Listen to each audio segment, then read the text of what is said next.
Blind Secrets, A Whispering Pines Mystery, Book 12. Written by Shawn McGuire, narrated by Sandra Murphy. Chapter 1. Saturday, May 18. This was a big day.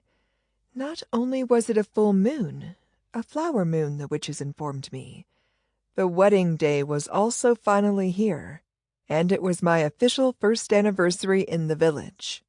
And it was Morgan's due date. I couldn't believe it had been that long already.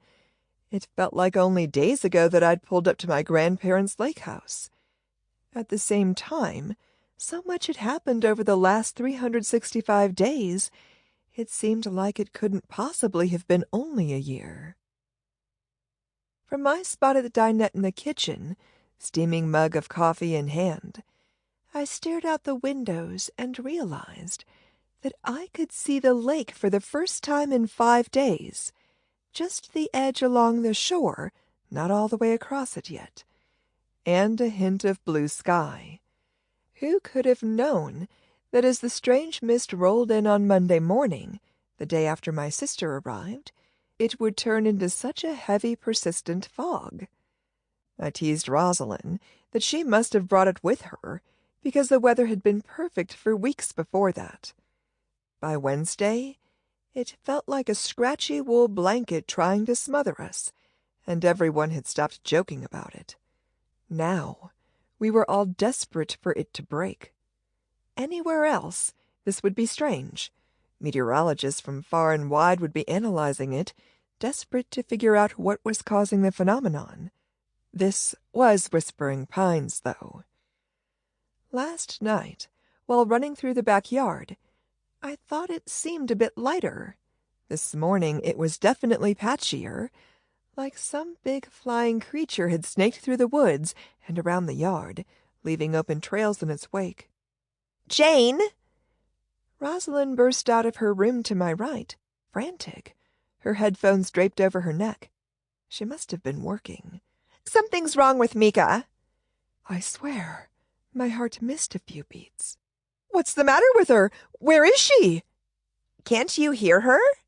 She pointed toward her bedroom. "She won't stop barking." "She's in your bedroom?" "What?" She shook her head. "No, she's in the front yard." Roz took the mug from my hand, set it on the table, and dragged me out the front door. Then I heard it. Mika's red alert warning bark. Something was absolutely wrong. As we got closer, I spotted a figure lying on the ground near the tree line. A few feet closer, and it appeared to be Colin Burke, the wedding photographer staying with us. Rosalind gasped and gripped my arm. "Is he dead?" Chapter 2.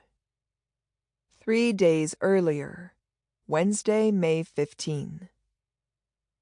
"I think the fog is getting heavier," Tripp commented as we climbed onto the rooftop deck above our apartment. "It's another one of those things," I told him, as I draped a blanket around my shoulders and headed for the love seat. Mika appeared at the top of the ladder and ran straight for her perch.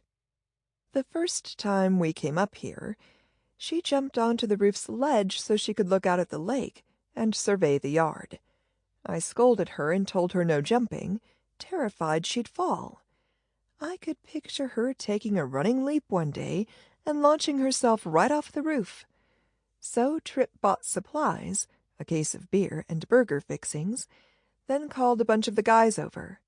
In one afternoon, they constructed enough benches to circle the perimeter of the square deck. This satisfied the Westie. She still climbed onto the ledge, but at least she wasn't taking running leaps at it.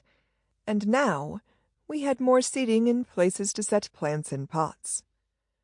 "One of what things?" Tripp shivered and rubbed his arms. "I'll turn on the fire." "Remember when River first got here, Labor Day weekend? The temperature in Whispering Pines was 20 degrees colder than anywhere else in the North Woods." Sample complete. Ready to continue?